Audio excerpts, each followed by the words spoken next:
Hey everyone, Zach here, and welcome to Lesson 7 of the series, Learning C++ by Making Games. In this video, we will code our variables for the player guess and get the player guess from, well, the player. This video has been brought to you by my Patreon sponsors, like Nemian Games. That said, fire up your project, and let's get started.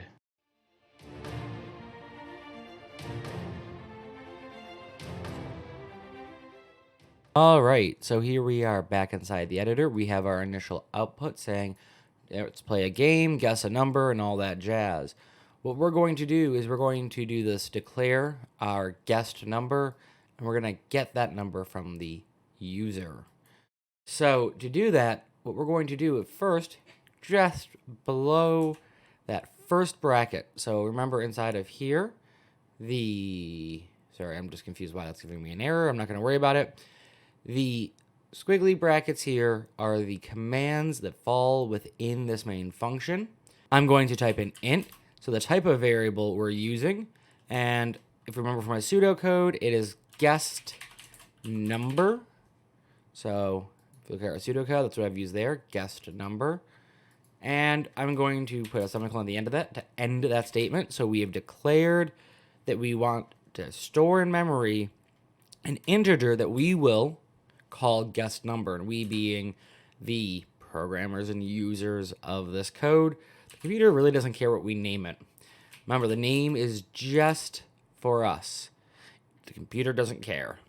So we've declared, but we have not initialized an int variable called guessed number. All right. So what happens if we don't initialize this but try to use it? Let's just do a little bit of a test. And what we're going to do is we're going to do our standard cout, and then we are going to do guessed number. And if you notice it started to fill it in for me, I just allowed it to complete that. std end line. And if we try to run this, we'll either get a bug or some random data will show up. Believe we get a bug with this compiler. I think if you're using a GNU compiler, you will get random data, whatever was last stored at the memory address that the compiler ends up, or not the compiler, the memory address that the computer assigns for this integer will show up instead. But it could, again, just like this compiler, return an error. As you can see, it's still trying to run that. There we go. There we go. We got that error. Let's see what happens when we run it. Oh, nope, it just crashes out. Okay, awesome. So, yeah, if you're on the GNU compiler, as I said, you might get random data coming out. So, yeah, if you're on the GNU compiler, you might get random data instead of that error. But that's just because it's whatever was last at that memory address. All right, so what we need to do instead is get the information from the user. So if you look at the header information from last week, or not last week, but from the last set of videos, and the link is in this video as well, the IO stream header has something called cout, which puts text out, and something called cin. And this brings information in. So we're just going to use the reverse carets here, and we're going to get from the user the guessed number. Now, this will initialize the variable as it will give guessed number a value. So now we can call guessed number up and display it. And we're going to do that just purely as a test. So we're going to do std cout carets you guessed. And then I'm going to put a semicolon, and I'm going to put this extra space in. And if I don't put this extra space in, the number will show up right against that semicolon. So I'm just going to put that extra space in. Sorry, I have to put carets in again. Guessed number. And then I'm just going to use the std end line command there. And this should, whatever I type in here, give me a number there. So let's mess around with it a bit, see how that works. See that it's functioning correctly. Let's play a game, go on, guess a number. I'm just going to put 998 in just for the hell of it. And you guessed 998. So it's working. What happens if we put something else on? I'm going to put in TwoNeurons. So we get 0 as our guess instead. If I put in a negative number, get that negative number back.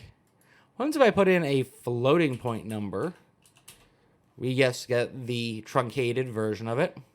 Let's see what happens if we do 99.98. Again, it doesn't round up, it just truncates the value.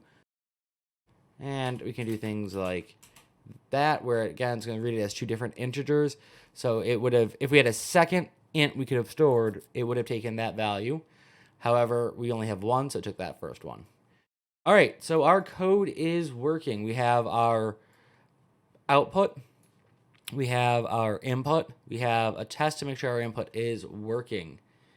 In the next video, what we're going to do is or in the next set of videos, we are going to talk about flow control and logic statements. We will use these logic statements to write this part of it, and we should have nearly completed our this part of it, all of it. We should nearly have completed everything we need to do to get our first game working. We'll still have to work on our favorite number and randomize it, and that will once we've done that, that will complete iteration 1, and then we will do iteration 2 of this as well. That said, if you've enjoyed this series or the set of videos on variables and setting up our base variable in C++, go ahead and hit that like button down below. It really, really does help this channel out. And if you want to be here when we cover flow control and the rest of our game setup, make sure to hit that subscribe and notify icon. Also, consider becoming a supporter on Patreon. You get early access to all my videos, and it does also help this channel out. As always, I look forward to seeing you in the next lesson, and I hope that you have a wonderful day.